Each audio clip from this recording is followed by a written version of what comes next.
ఒకటే అడుగుతున్నా కౌశిక్ రెడ్డిని, మీరు కేటీఆర్ గారితో నైట్ డ్రైవర్ గా వెళ్లారని కూడా ఒక అనుమానం అందరికి వస్తుంది. అంటే మీ అయ్యకి ఎట్లయితే కొంతమంది గ్లాసులు సీసాలు మోస్తున్నారు, మళ్ళీ నువ్వు కూడా కేటీఆర్ కి నైట్ డ్రైవర్ గా ఆయనకేమైనా ఇంటర్నేషనల్ పౌడర్లు ఇంకేమైనా ప్యాకెట్లు మోస్తున్నావు అని కూడా అనుమానం.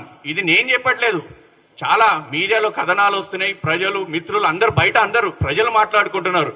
కావున ఇంకో విషయం కూడా నీకు చెప్తున్నా, నువ్వు ఏదో మా మీద అనుమానం పడుతున్నావు, నీ ఫోను మీ భార్య ఫోన్ మేమేదో ట్యాపింగ్ చేస్తున్నావు. అంత నీచమైన దురదృష్టం మాకు పట్టుకోలేదు నాయన. మీ ఫోన్ ట్యాపింగ్ నువ్వు గతంలో కాంగ్రెస్ లో ఉండే, మళ్ళీ నీ ఫోన్ ట్యాపింగ్ పోయి ఆ కేటీఆర్ చెవులో అడుగు, అన్నా నేను గతంలో కాంగ్రెస్ లో ఉండే, మళ్ళీ నా ఫోను నా భార్య ఫోను ట్యాపింగ్ చేసావా, మేము మాట్లాడుకున్న విషయాలు అడిగావా అని నువ్వు ఆయనని అడుగు.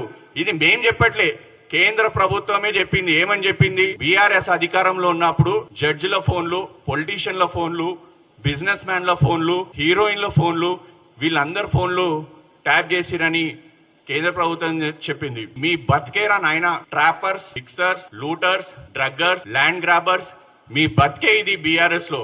ఈ రోజు మీకు ఒకటే చెప్తున్నా, మీరందరూ కూడా ఇవన్నీ పెట్టుకొని, ఈ ట్యాగ్ లైన్ పెట్టుకొని ఏడ జమ అయినరా నాయన, మీరందరు కలిసి ఏమంటారు, బంజారు దొడ్డిలో జమ అవుతారు పశువులు అంటారు కదా, మీరందరు కలిసి కూడా ఇలాంటి చీటర్స్, డ్రగ్గర్స్, ఫిక్సర్స్, లూటర్స్ అందరూ కూడా బీఆర్ఎస్ లో జమ అయ్యారు.